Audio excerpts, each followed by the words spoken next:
Olá, queridos, sejam bem-vindos ao canal História em Ponto. Se você chegou aqui e gosta desse conteúdo, se inscreve no canal, ativa o sininho, dá o like no vídeo. A nossa videoaula de hoje vai ser sobre a arte na pré-história.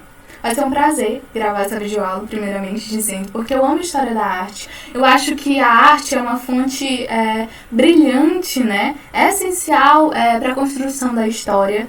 É uma fonte que você consegue detectar ali as características mais sensíveis de uma sociedade, certo? Então, dito isso, bora pra aula. Durante a história da humanidade, gente, nossos ancestrais, eles produziram ferramentas que os ajudaram ali, né, a superar suas limitações físicas e a sobreviver às intempéries da natureza, né? E muitas dessas ferramentas, né, desses vestígios encontrados nesse tempo tão remoto, tão longe do nosso presente, né, do nosso contemporâneo, né, eles são encontrados nos chamados sítios arqueológicos.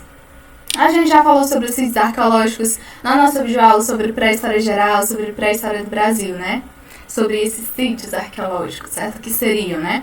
Então, gente, é a partir desses vestígios encontrados nesses sítios arqueológicos que os estudiosos conseguem aí reconstruir as características sociais, né, desses povos que viveram tão distantes de nós, certo?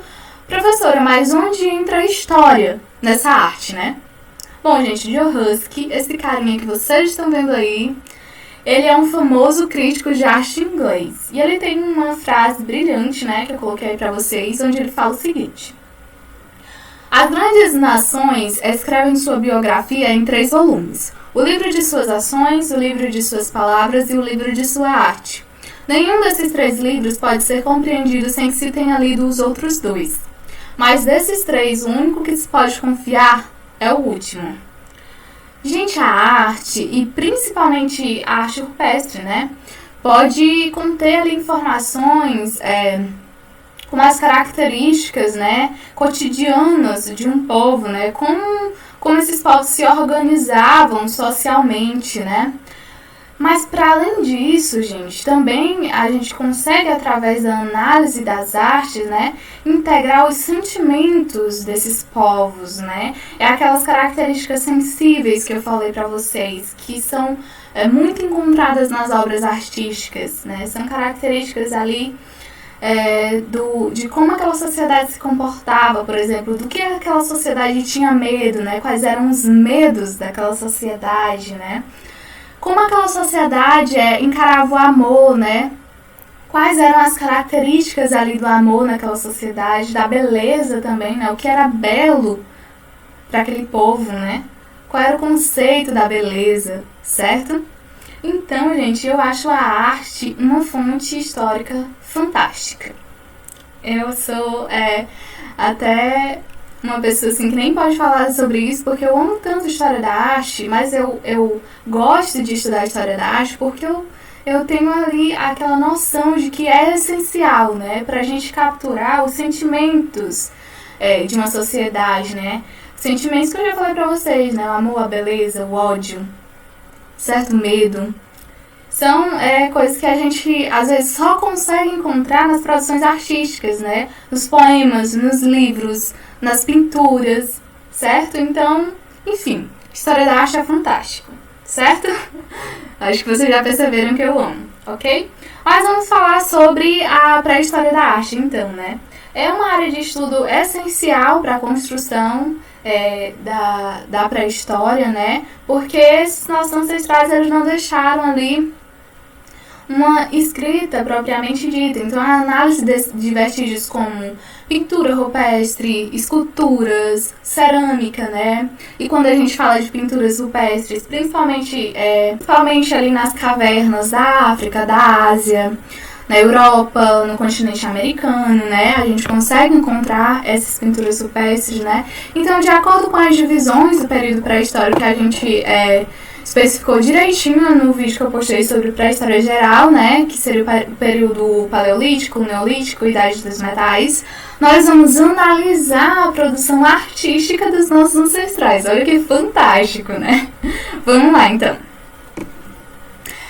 A A arte no Paleolítico se caracteriza por ser mais naturalista, tá, gente? As pinturas mais antigas encontradas do Paleolítico são essas pinturas que a gente está vendo aí, né? As mãos em negativo. Tinham traços aí muito simples, costumavam ser feitas nas paredes das cavernas, né? Os estudos mostram que os nossos ancestrais obtinham um pó colorido, né? E mostra que esses artistas do Paleolítico, através de um canudo, eles sopravam esse pó, certo? Sobre as mãos, né? Sobre as mãos encostadas aí nas paredes das cavernas e conseguiam, né, formar essas primeiras obras de arte que a gente está contemplando aí, uma delas, né? As mãos em negativo, certo? Então, gente, como vocês conseguem observar, nessa época, no período paleolítico, as pinturas, né, elas trazem uma visão mais naturalista, né? O que significa dizer isso, né? Que as representações eram muito parecidas com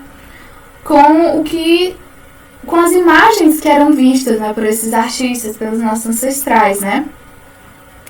Então, como vocês conseguem detectar aí, com traços fortes, né, imagens totalmente preenchidas, né, carregadas, imagens que expressam aí a ideia de vigor, né, que representam para os estudiosos ou os animais que os nossos ancestrais temiam, né, ou os grandes animais que eles caçavam, né, como o bisão, que a gente consegue identificar na imagem, ok? Vamos falar então sobre aquelas cavernas que eu falei para vocês que tinham as pinturas rupestres lá no início do vídeo, certo? A caverna de Chauvet abriga as manifestações, né, as produções artísticas conhecidas com técnicas aí mais complexas, né, como vocês conseguem identificar com certeza aí nessas pinturas, né? Essa caverna foi descoberta em 1994, localizada no sul da França, né, no Vallon Pont d'Arc. Se percebe, gente, nessas pinturas, técnicas aí de sombreamento, olha que impressionante, né? E os estudiosos também conseguiram detectar que os nossos ancestrais, gente, olha que inteligentes, né? Eles raspavam a caverna antes de pintarem, né? Era um processo ali de deixar, de planificar muitas vezes, né, a caverna para que eles pudessem aí fazer suas artes melhor, né? Muito inteligente, certo? Gente, também é perceptível aí o esfumaçamento, né, das cores. Segundo pesquisas, a preservação dessa caverna em específico, né, das pinturas dessa caverna, só foi possível porque essa caverna ela teria sido vedada, né, pelas intempéries da natureza há aproximadamente 21 mil anos atrás. Olha que maravilha, né? Vamos então ver outra caverna aqui. Há também, gente, a caverna de Lescure. A caverna de Lescure foi descoberta em 1940. É localizada no sul-oeste da França. É considerada patrimônio mundial pela Unesco e ela foi considerada patrimônio em 1979, tá, gente? Essa imagem aí nos mostra o Salão dos Touros. Nessa caverna existem vários sinais inscritos nas paredes, pontos, linhas pontilhadas, flechas, triângulos, dentre outras formas de desenhos também. Também podem ser encontradas majoritariamente nas cores amarelo, marrom, vermelho e preto, tá bom? Também tem representações, gente, de animais como touros, certo? Bisões, cavalos, auroques. Que é isso, professora? O que é auroque? Gente, auroques são os ancestrais dos animais que a gente conhece hoje como vacas. Os ancestrais das vacas são os auroques, certo? Olha que interessante, né? Também entre outros animais que são encontrados nessa caverna aí, certo?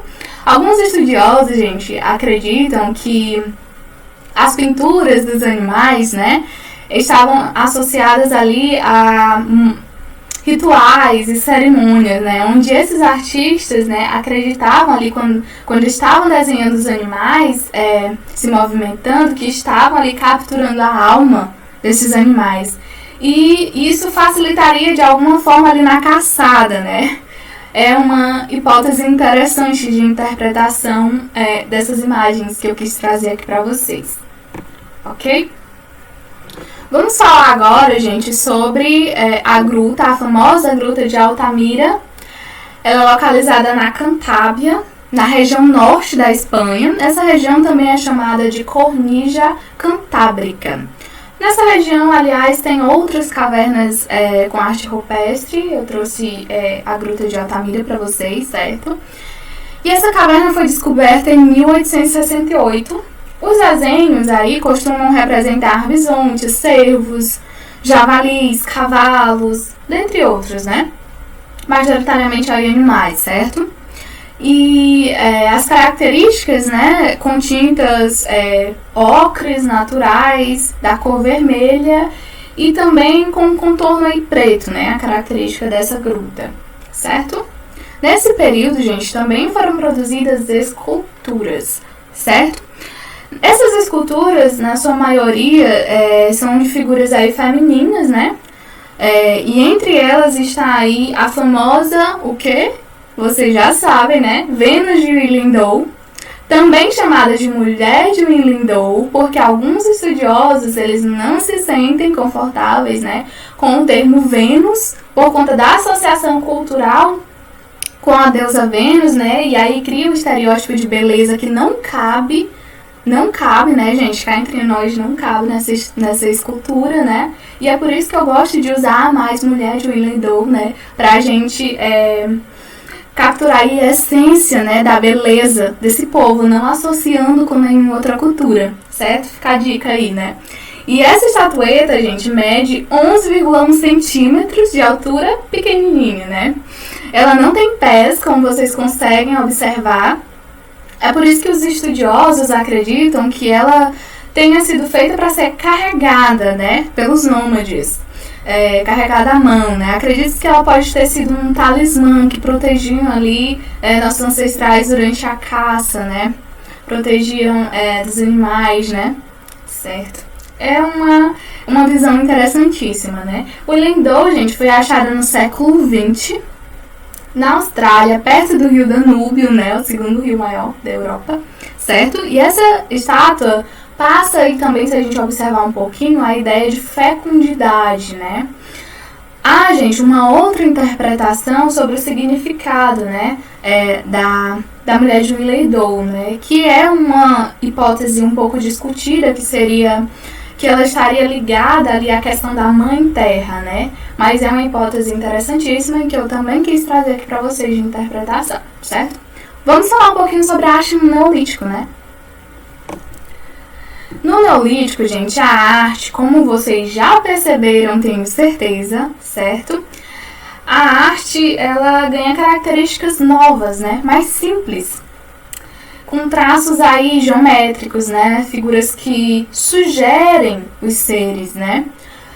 E com uma reprodução aí menos fiel. Deixa eu voltar. Uma reprodução aí menos fiel do que a caracterizada pelo Paleolítico, né? A arte do Paleolítico lá com os animais, que era muito perto ali do que se visualizava, né? Se visualizava, né, pelos nossos ancestrais, né? Além das características, gente, o estilo, ele também muda aí. Os nossos ancestrais no Neolítico passam a tentar imitar os movimentos, como dá pra perceber aí, né, por meio da imagem fixa. O movimento aí era o foco central dessas figuras, né, dessas pinturas. Passaram a ser retratados menores, né, os seres, e com poucas cores.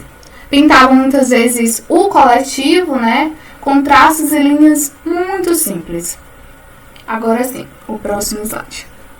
E desses traços e linhas, gente, é que vai surgir aí depois a primeira forma de escrita, que seria a escrita pictográfica, né, onde os seres e as ideias, eles são representados por desenhos, como a gente consegue facilmente detectar na imagem que eu coloquei para vocês, certo? Vamos falar um pouquinho sobre a Idade dos Metais. A arte na Idade dos Metais, gente, traz uma forma aí de beleza diferente, né? Com o domínio do fogo no finalzinho do Paleolítico, e por conseguinte o domínio dos metais na Idade dos Metais, né, as peças de escultura, elas passaram a ser mais trabalhadas, né. Essas esculturas, elas costumavam representar, né, as esculturas que já foram achadas, né, de guerreiros e mulheres, né. A técnica, gente, de construção passava pelo desenvolvimento de uma forma de barro, primeiramente, né, e esse metal era derretido, né, o metal era despejado nessa forma de barro, na sua forma líquida, né. Depois de esfriado, a forma de barro era quebrada e ficava aí somente a escultura em metal, como a gente consegue observar aí, certo? Professora, no Brasil, né? E a arte rupestre no Brasil? Gente, no Brasil há vários lugares que contêm achados arqueológicos e, por conseguinte, arte rupestre, certo? Eu escolhi alguns locais pontuais para trazer aqui para vocês, certo? Vamos lá. Vamos conhecer a Lapa da Cerca Grande, localizada no município de Matozinhos, em Minas Gerais. Essa gruta foi tombada pelo IFAM em 1962, tá, gente? Como a gente consegue perceber aí, são encontradas figuras zoomorfas, ou seja, representações de animais terrestres, peixes, aves, certo? Animais que provavelmente nossos ancestrais caçavam, né? E figuras antropomorfas, que seriam imagens humanas e geométricas, como a gente consegue identificar nas imagens que eu compartilhei com vocês. Há outro importante sítio arqueológico, que é o Parque Nacional da Serra da Capivara. Esse parque, gente, tem importância nacional e internacionalmente nos estudos arqueológicos. Tem a ver, inclusive, com o processo de povoamento aí da América, né? Tem uma importância, assim, crucial para a gente entender as questões aí do povoamento, né? Ainda é um local com potencial de... um potencial muito grande de ainda se encontrar, né? Vários outros vestígios. Temporalmente foi pouco explorado, por isso que eu tô falando isso, tá, gente? Certo? Então, como eu falei, localizado no município de São Raimundo Nonato, no Piauí. Os pesquisadores, eles classificam as pinturas do parque em dois grupos: as obras naturalistas e as obras geométricas. Nas naturalistas, gente, predominam aí a figura humana em cenas de caça, de guerra, mas também existe nesse grupo ainda as figuras de animais, como onças, pássaros, aves, né? Já nas figuras geométricas, nessa classe, né, a gente consegue identificar figuras aí variadas, né? Representações variadas, grupos de pontos, círculos, linhas, espirais, entre outras formas, né? Gente, São Raimundo Nonato é tão rico em pintura rupestre que surge um estilo de arte rupestre chamado de várzea grande. Quais são as características, né, desse estilo? Com figuras humanas e figuras de animais. As figuras costumam ser totalmente preenchidas, né, pelas tintas que eles tiravam da natureza, né? A frequência também de cenas com muitas pessoas, com temas variados, há um grande dinamismo, né, nas figuras desse estilo artístico várzea grande que se constrói na Serra da Capivara, né? Então dá para vocês perceberem aí que é uma região importantíssima da gente conhecer no que diz respeito aos vestígios arqueológicos sobre a pré-história, né? Há também outra região, gente, muito importante e ainda pouco estudada, o que confere a ela um potencial muito grande, né, de se descobrir achados arqueológicos, que é na Amazônia. Na Amazônia, gente, se estuda hoje muito mais a questão das cerâmicas, né, e não a questão das pinturas rupestres, por assim dizer, né, mas a gente dá para perceber uma característica geométrica nessas figuras, né, a cor aí predominante vermelha, né, e para além aqui do Brasil a gente estende, Venezuela, essa questão dessas pinturas rupestres na Amazônia, ok? Gente, eu queria convidar aqui para vocês deixarem no comentário, lembrando, deixarem no comentário os artistas de vocês, favoritos, certo? Para que eu possa, quem sabe, construir um vídeo sobre esses artistas, né? Um compilado com esses artistas que vocês colocarem para mim aqui no comentário, certo? E se você chegou até o final dessa... lembrando, quase esquecendo. Vou deixar os mapas mentais dessa videoaula disponível tanto no meu Facebook e no meu Instagram. Os links vão estar aqui na descrição deste vídeo. Também vou deixar um link direto para o texto dessa videoaula que vai estar no site do História em Ponto, certo?